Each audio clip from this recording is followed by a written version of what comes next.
Madame la ministre de l'Éducation nationale, l'école publique s'effondre sous les coups de votre politique. En 7 ans, vous avez supprimé 8000 postes dans le second degré, c'est l'équivalent de 158 collèges fermés. En 7 ans, 2500 écoles ont disparu, c'est une fermeture par jour en moyenne. 15 millions d'heures de cours n'ont pas été assurées l'an passé. Vous avez supprimé par un énième 49.3 1100 postes d'AED au budget 2023.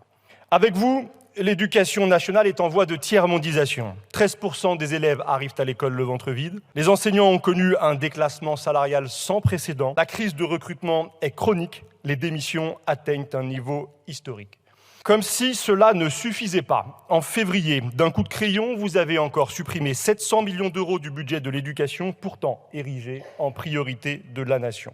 Avec 700 millions d'euros, vous pouviez reconstruire, vous avez préféré continuer à détruire. Votre méthode, nous la connaissons, vous l'avez déjà mise en œuvre contre l'hôpital public. Elle consiste à s'attaquer au fondement du métier, à celui d'enseignant comme à celui de soignant, à empêcher de pouvoir bien faire son travail, à user, à désespérer.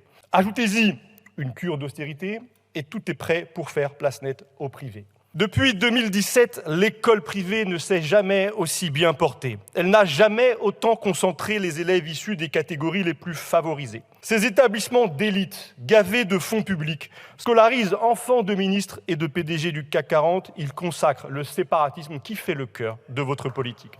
Alors, puisque les plus riches peuvent se payer le luxe de mettre leurs enfants à l'abri du marasme, qu'importe que ceux du peuple subissent les affres de votre politique. Avec le choc des savoirs, vous avez décidé de porter l'estocade. En séparant les élèves par niveau, vous tournez la page de la promesse démocratique du collège unique. Vous choisissez l'école du tri plutôt que l'école creuset de la patrie. Vous méprisez les pédagogues qui savent qu'aidés par leurs camarades, les élèves les plus en difficulté progressent, les plus doués s'améliorent.